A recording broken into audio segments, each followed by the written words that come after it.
Hello everybody, it's me Jones J here. About a year ago, I made a video covering Chicago O'Hare Airport's $8.5 billion expansion project, also known as O'Hare 21. Since then, a lot of progress has been made on the project, so I'd like to make a quick update video on the project to take a look at how everything is coming along, as well as share an up-to-date timeline on everything. Before we begin, make sure you are subscribed with the notification bell on so you can stay up to date on the latest architectural projects and statistics. First, let's talk about the runway reorientation part of the project going on at O'Hare. As I mentioned in my previous video about O'Hare, it has a total of 8 runways, which is the most runways at any airport in the world.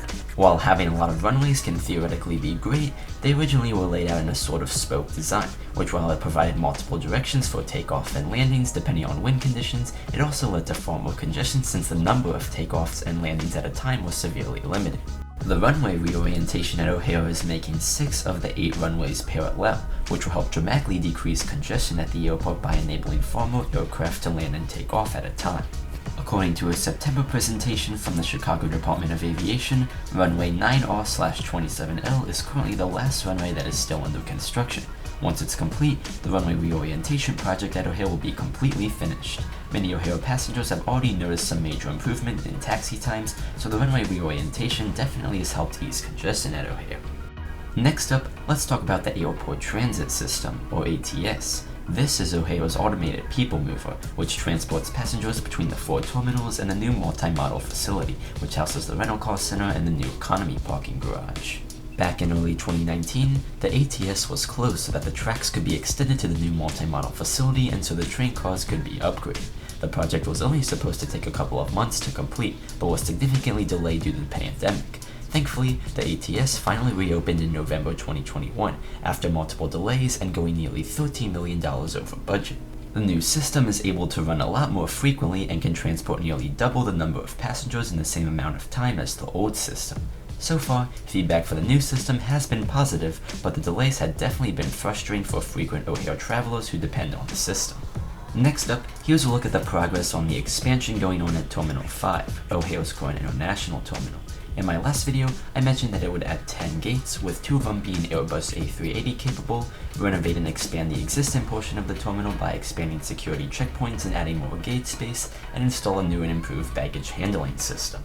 The Terminal 5 expansion project broke ground in 2019, and since then has made significant progress. The overall structure of the expanded portions of the terminal are in place, and smart windows are currently being installed which can automatically regulate the light that they let in, which helps decrease energy consumption by minimizing the need for heating and cooling.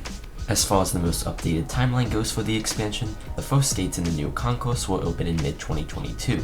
Delta Airlines will also relocate all of their operations at O'Hare to Terminal 5 in September 2022, occupying gates M1 through M7. A new parking garage at the terminal will also open in mid-2023, and a new hotel and curbside roadway expansions will complete after 2024. Once the expansion completes in 2022, Terminal 5 will still remain O'Hare's primary international terminal. Once the global terminal is built though, all international flights from Oneworld and Star Alliance affiliated airlines will move there, and Terminal 5 will continue to house Delta Airlines and its SkyTeam Alliance partners, as well as other international carriers not affiliated with an airline alliance like Emirates, Etihad, etc. Speaking of the global terminal, unfortunately there haven't really been any major updates on the progress of it. In my last video on O'Hare, I talked about how once the Terminal 5 expansion completes and Delta Airlines moves there in 2022, Terminal 2 will be demolished to make room for the new global terminal. So far though, there hasn't been any update on if that is still on schedule to start happening in late 2022. One thing that has happened though regarding the global terminal is that its design will be slightly tweaked. In my last video, I explained that 5 architects submitted designs for the terminal, and Studio ORD's design won the vote.